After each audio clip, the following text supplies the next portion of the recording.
क्या आपने कभी सोचा है कि क्या कोई पूरा शहर समुद्र में डूब सकता है और फिर भी हजारों साल बाद भी जिंदा हो? हम बात कर रहे हैं द्वारिका की, वो नगरी जिसे भगवान श्री कृष्ण ने बसाया था और जो आज अरब सागर की गहराइयों में दबी हुई है। इतिहास कहता है यह शहर एक समय पर इतना समृद्ध, इतना भव्य था कि उसकी चमक से पूरा संसार चमत्कृत था, लेकिन फिर एक दिन सब कुछ गायब हो गया। कहते हैं समुद्र ने इस नगरी को अपने अंदर समा लिया, मगर क्या यह सिर्फ एक पौराणिक कथा है या इसके पीछे कोई गहरा और रहस्यमयी सच छुपा है?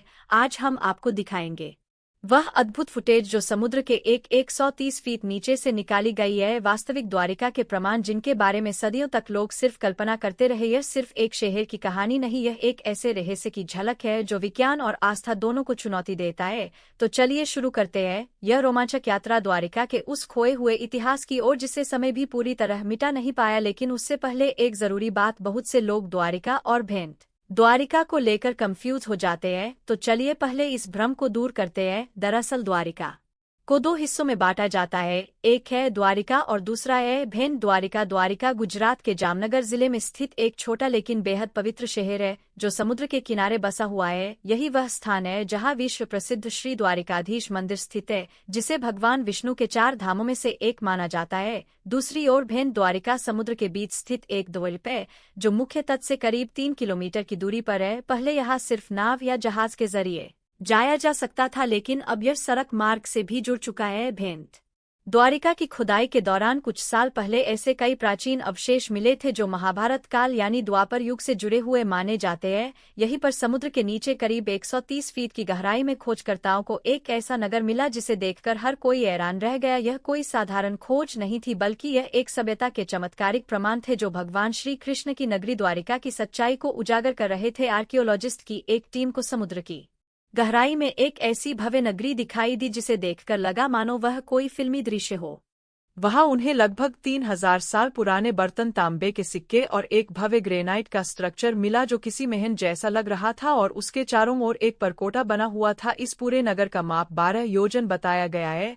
जो अवशेष समुद्र में मिले वह बिल्कुल वैसे ही है जैसे भागवत पुराण में वर्णित है, जिसमें समुद्रदेव द्वारा श्री कृष्ण को दी गई भूमि का जिक्र है जिस पर उन्होंने द्वारिका बसाई थी। इस प्राचीन शहर के केंद्र में स्थित एक महल के अवशेषों की कार्बन डेटिंग से भी यह बात सामने आई कि यह महल हजारों साल पुराना है। खास बात यह थी कि परकोटे में इस्तेमाल किए गए नक्काशीदार पत्थर भी कई हजार साल पुराने निकले। लेकिन अब सवाल यह उठता है कि आखिर हमें कैसे पता चला कि यह वही द्वारिका नगरी है जिसे भगवान श्री कृष्ण ने बसाया था, और यह इतनी भव्य नगरी आखिर समुद्र में कैसे डूब गई? तो चलिए अब आपको इस अद्भुत नगरी द्वारिका का रहस्य, उसका इतिहास और हमारे पुराणों में वर्णित इसके डूबने की कथा के बारे में विस्तार से बताते हैं। अब बात करते हैं द्वारिका के इतिहास की। श्रीमद् भागवत पुराण के 10वें अध्याय के अनुसार भगवान श्री कृष्ण ने जब अपने मामा कंस का वध किया तो इसके बाद वे यादव वंश के साथ मथुरा में ही रहने लगे। लेकिन कंस की मौत का बदला लेने के लिए उसके ससुर जरासंध ने मथुरा पर 1 या 2 बार नहीं बल्कि पूरे 17 बार आक्रमण किया। बार बार हो रहे इन हमलों से न सिर्फ मथुरा की प्रजा परेशान हो गई थी, बल्कि श्री कृष्ण भी इस स्थिति से दुखी हो चुके थे। यह सब देखकर भगवान श्री कृष्ण ने एक ऐसा निर्णय लिया जो इतिहास में अमर हो गया। उन्होंने अपनी प्रजा की रक्षा के लिए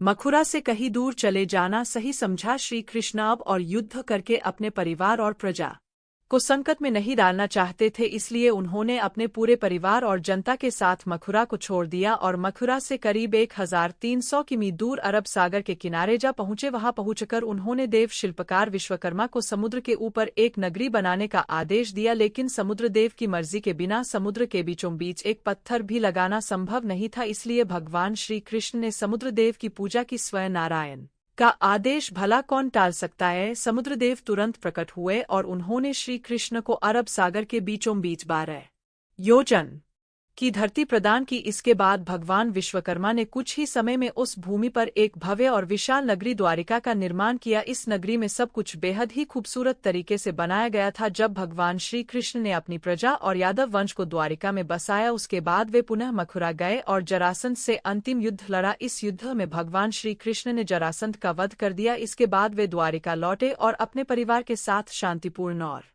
सुखद जीवन व्यतीत करने लगे। लेकिन यह खुशियां अधिक समय तक नहीं टिक सकी, क्योंकि समय के चक्र में स्वयं भगवान श्री कृष्ण भी बंधे हुए थे। समय का पहिया घूमा और कुछ ही समय बाद पांडवों और कौरवों के बीच महाभारत का युद्ध छिड़ गया। इस युद्ध में भगवान श्री कृष्ण ने अर्जुन के सारथी के रूप में भूमिका निभाई। 18 दिन तक चले इस भीषण युद्ध के बाद अंततः पांडवों की विजय हुई, लेकिन यही वह मोड़ था जहां से भगवान श्री कृष्ण की भव्य नगरी द्वारिका के विनाश की शुरुआत हो गई। महाभारत के स्त्री पर्व में इस कालखंड का वर्णन मिलता है जब पांडव महाभारत के युद्ध में विजय प्राप्त करते हैं और सभी कौरवों का वध कर दिया जाता है। तो माता गंधारी ने जब अपने 100 पुत्रों की मृत्यु का समाचार सुना तो वह यह दुख सहन नहीं कर पाई। उन्होंने भगवान श्री कृष्ण को अपने बेटों की मौत का जिम्मेदार ठहराते हुए उन्हें श्राप दिया कि जैसे उनके वंश का विनाश हुआ है, ठीक वैसे ही 36 साल बाद श्री कृष्ण के वंश का भी विनाश होगा। भगवान श्री कृष्ण इसके बारे में पहले से ही जानते थे। उन्हें इस बात का आभास था कि उनका समय अब समाप्त हो रहा है,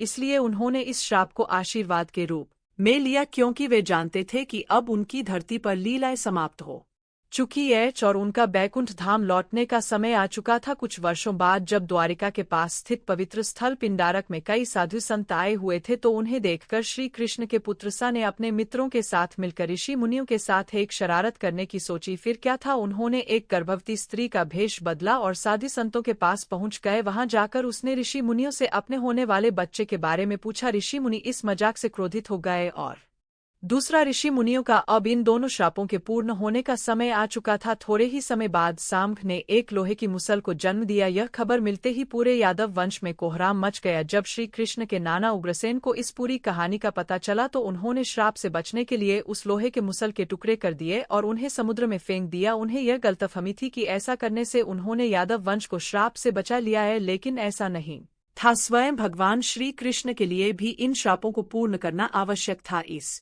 कारण जैसे ही उग्रसेन मुसल के टुकड़ों को समुद्र में फेंकते हैं, वैसे ही उन्हें एक मछली निगल लेती है। इसके बाद वह मछली मछुआरों के जाल में फंस जाती है। जब उसे चीरा जाता है तो उसके पेट से उसी लोहे के मुसल के टुकड़े निकलते हैं। कहा जाता है कि एक शिकारी ने इस जहरीले मुसल के टुकड़ों से एक जहरीला तीर का निर्माण किया। इस तरह टुकड़े टुकड़े होने के बाद भी यह लोहे का मुसल एक बार फिर तैयार हो जाता है। यादव वंश के विनाश के लिए अब 36 साल बीत चुके थे और वह समय आ चुका था जब माता गांधारी और ऋषि मुनियों के श्राप को सच होने का समय था। अपने अंत समय से अनजान पूरा यादव वंश नशे की हुई नगरी से लोगों को बाहर निकाला। खाली होते ही द्वारिका नगरी हमेशा हमेशा के लिए समुद्र में समा गई। दोस्तों, यह नगरी द्वारिका आज भी समुद्र के 130 फीट नीचे अपने भव्य अतीत और अनगिनत रहस्यों को संजोए हुए है। हजारों साल बीत जाने के बाद भी इसकी दीवारें, संरचनाएं और अवशेष आज भी गवाही देते हैं कि यह कोई कल्पना नहीं बल्कि एक ऐतिहासिक सच्चाई है। उम्मीद है कि आपको यह प्रस्तुति पसंद आई होगी। इस वीडियो को लाइक करें,